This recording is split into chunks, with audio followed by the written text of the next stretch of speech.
Yo, what up y'all, IntraVenus here, back with another episode. Today I have brought to the channel the official Retroid Pocket 4 Pro dock. I have covered a couple, actually more than 2 ways to dock your Retroid Pocket 4 Pro on this channel, and they're all third party because it took this long for Retroid to actually come out with their own official product. And first glance here on the box, it looks pretty promising. It has 5 USB ports, 2 of them are 2.0, 2 of them are 3.0. It does have an Ethernet port. It has HDMI out, obviously, and it's powered by USB-C. It seems to feature almost everything that the Cable Matters 5-in-1 dock has here, except for it's shaped different. And we're gonna open it up here and see exactly what this is all about. I have not watched any other reviews on this product. I ordered it as soon as it was available myself. I was not given it for review, so these opinions are entirely my own. I'll let you know if this is actually worth your money or not. Or it might be well worth it to stick with the other docks that we've already mentioned previously here. So let's pull this baby out. And you know, it's got some decent weight to it. It feels kind of light, but not as light as like the Skull & Co. Gate dock. Now, I was pretty excited to get this, but since there are other options out there, it wasn't super thrilling, as I've been using my Retroid Pocket 4 Pro docked for a while. Looks like it's got some rubber grips here on the bottom and the back. It's got that nice logo on the front to make it official. Nothing much on the bottom, though it has some nice slip grips. There's your 3.0 ports, your HDMI, your power, and your gigabit Ethernet port, and your USB 2.0 ports. This seems to be adjustable. I think you could slide this back, perhaps. But that is the unboxing. Let's take a closer look. Alright, so here we are in the future. I've spent a few days with this dock, and I can tell you that there's a few things they missed out on here, actually. They kind of missed the mark slightly. Though I still do actually like this dock. Is it the best dock out there? Kind of hard to say. One of the biggest problems with this, actually, is that you can't use the grip on it. So if you have the official grip, or any grip, I'm sure, on your Retroid Pocket 4 Pro, and you put this on here, the peg doesn't stick out enough. It barely even meets the plug there. So there's no way you're going to use this with the grip on there, even though it looks like they made room for it there. And width-wise, actually, this is supposed to be able to be used with other things, like even the Retroid Pocket 3 or 2S or something. You could at least use it as a charging dock. You can't do the video out, but that might be why they made that width there. And you can also slide this back depending on what device you're using. That's fine if you want it closer to the back, but if you want to use the grips, you're gonna have to take them off. So there's one con. Now that is also the case for a couple other docks, but the Cable Matters 5-in-1, you can use it with your grip on. Another slight con here is that when you put this on, it's jiggly. It's like too tall when you have the console with nothing there. See that? So I guess the treads here, these little grippies, are not high enough to keep this balanced, but they're too high in general, with this pick also being too low to be able to use this on it. So that's unfortunate. However, when you put this on the dock, it does connect right away to the TV. It does have 2 3.0 and 2 2.0 ports there, which is handy, and similar to the Cable Matters 5-in-1, you also have your Ethernet, which is handy for some. Not something I really deal with, but aside from that, it works pretty good, actually. I just don't like that, and the fact that they decided not to center it up. The peg is centered right in the middle. Now, every dock that I've tried for this, all the pegs are centered right in the middle, so you're always going to have your Retroid Pocket 4 hanging off the side a little bit. And this doesn't look quite as off-centered as the Skull and Code dock, honestly. But since they're making an official dock, they could have centered it up there, is all I'm saying. So I've already done some gameplay footage here and captured some uses of the dock. Well, let's take a look. Alright y'all, so in this segment we're going to run some tests on the dock. I have a USB drive connected to it. I have a wireless mouse connected to it using a USB dongle.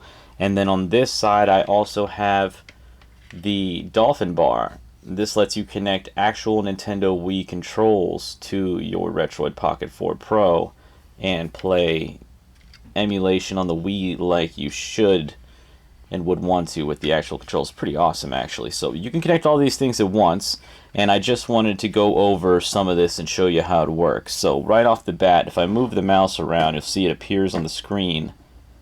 See that there? Normally this would be a larger TV, obviously, but for purposes of this video I'm using this little tiny 7-inch HDMI TV.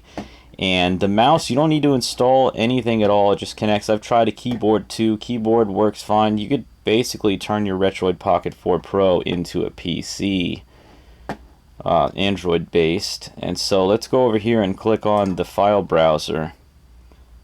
Inside the file browser, you'll see, if I scroll down, right here, this is the USB drive.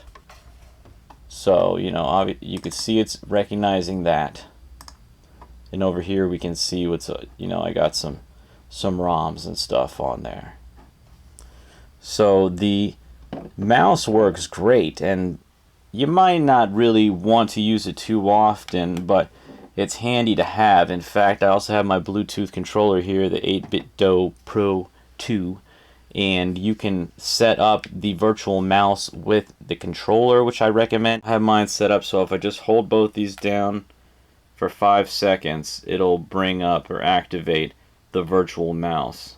But it doesn't do it when you actually have a mouse connected because your mouse is right there. So normally if I disconnect the mouse, I can just hold those down, it'll bring up the mouse on my screen, and I could use this like a mouse.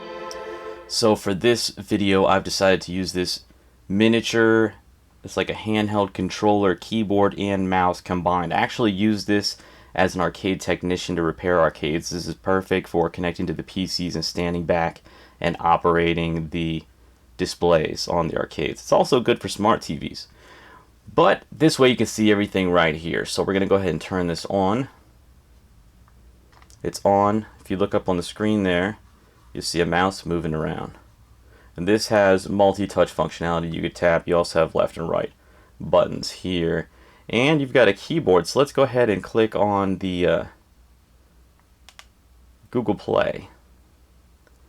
And then I'm going to use my mouse to search. We'll just type in something here like Spotify.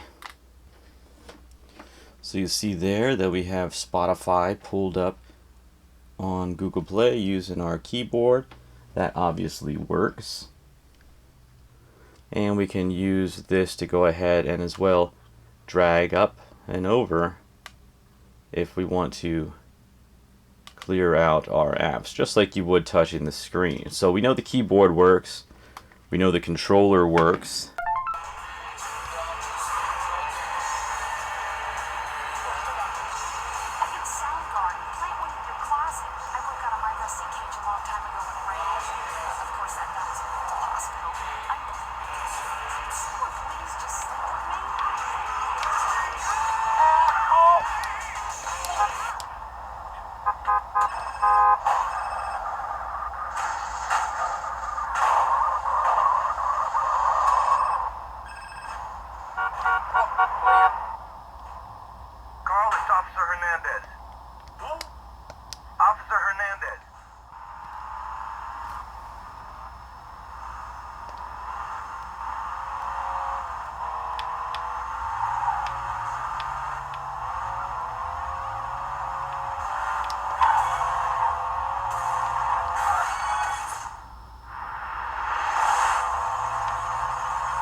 Alright, y'all, so there it is. What do you think about the Retroid Official Dock? Now, this runs for like $40, which is around the price that I paid for the Cable Matters 5-in-1. I've heard maybe the Cable Matters has gone up in price. I'm not really sure. I have already done a video on other docks, so go check out my Battle of the Docks video as well as my Cable Matters Retroid dock. It's the best dock, in my opinion, is the Cable Matters 5-in-1 still, but just by a hair. This comes in second, and then third would be the Skull & Co. And then also you can use other options like this little guy here. What do you think? Let me know down in the comments if you have a Retroid Pocket 4 Pro. Do you play it docked? Do you like it? What kind of controller do you use? All that good stuff. Thanks so much for sticking around to the end of the episode. I really appreciate it. If you like this, hit the like button. Subscribe if you're not already. And I'll catch you on the next one. Peace out. Well, that was just childhood. We were all there together. And in denial would play like it was forever. And in the tall woods, we'd stay out of the weather like it was all good. Every day we made it for pleasure. We were saying whatever came to our minds, plain and simple like a tether ball reaching the sky. We were taking new heights on the swing while it was making us fly. Beat the king of the hill and everything will be fine. The thrill of everything we would find, the innocence of a child.